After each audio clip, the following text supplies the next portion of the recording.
Hello everybody, I want to do a comparison of what the difference between a modified sine wave inverter and a pure sine wave inverter is, and what you really need to know about them.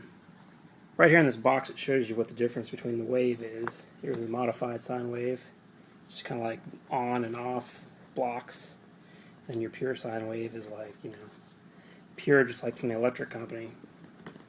But what that really means is the pure sine wave runs stuff a lot smoother, like electric motors, like in this fan, and capacitors, like in that LED light up there I'm going to show you, don't like the modified sine wave. I don't know what really does like the modified sine wave, except for maybe like simple electric bulbs and stuff like that. So I'm just going to show you what happens when you use modified and what happens when you use normal pure. Turn that on. One of the differences is modified is way cheaper than pure sine wave. This is a 300 watt pure sine wave, and usually runs for about $100. I got it for $65, a super sale, used, and this was like $50, and it's it's 1100 watt. So there's a huge difference in price and what you get power wise. But if you had to pick one, I would go with the pure sine wave inverter, just because it's so much more efficient. And if you're not going to use huge wattages for something, and you can stay under the 300 watts here, I would definitely recommend that. So I'm just going to show you what happens when you use modified sine wave with this LED light I have. As you can see, it lights up.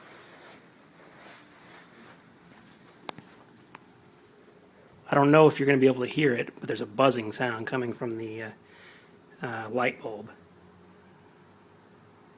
I don't know if you can pick it up or not, but it buzzes like zzz, which is kind of sucks. And it doesn't do that with the pure sine wave inverter. If you use a pure sine wave inverter, it's just, like a normal plug-in. I don't have to even show you that.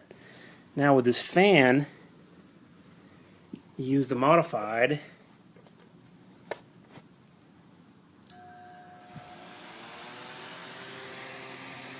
And it makes like a humming sound.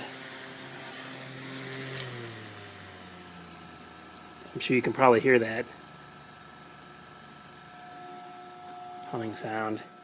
And it means the motor's running like super inefficiently. It runs hot. And it's using more power than if you would use the pure sine wave. Here, watch. You can see now it's running on the pure sine wave, and there's no humming. Perfectly smooth. It actually runs better than plugging into the power of the wall. I guess this creates a cleaner power than what I'm getting from the power company.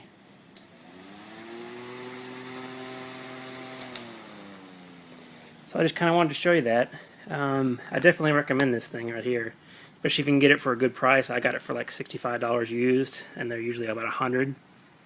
Even at $100, it's a way better deal. And if you don't need a whole bunch of power for something, if you're running any kind of electronics, it'll run way better on the pure sine wave. Sometimes you can damage electronics with your modified sine wave after a lot of use. They'll get really hot, especially motors and stuff. So that's kind of the difference. Just thought I'd show you how much more power a modified sine wave inverter uses on electric motors than pure sine wave, just in demonstration. So let me go watts here. It's using 0 right now. I've got the fan on low.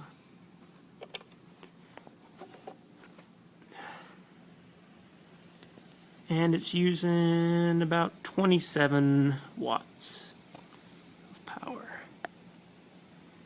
Now, I'm going to pause it and I'm going to show you what the modified sine wave is. Alright, here is the modified sine wave demonstration. And when you start it up on low, you're going to hear like god-awful sound. Alright, so it's going. And it's using 32 watts on low.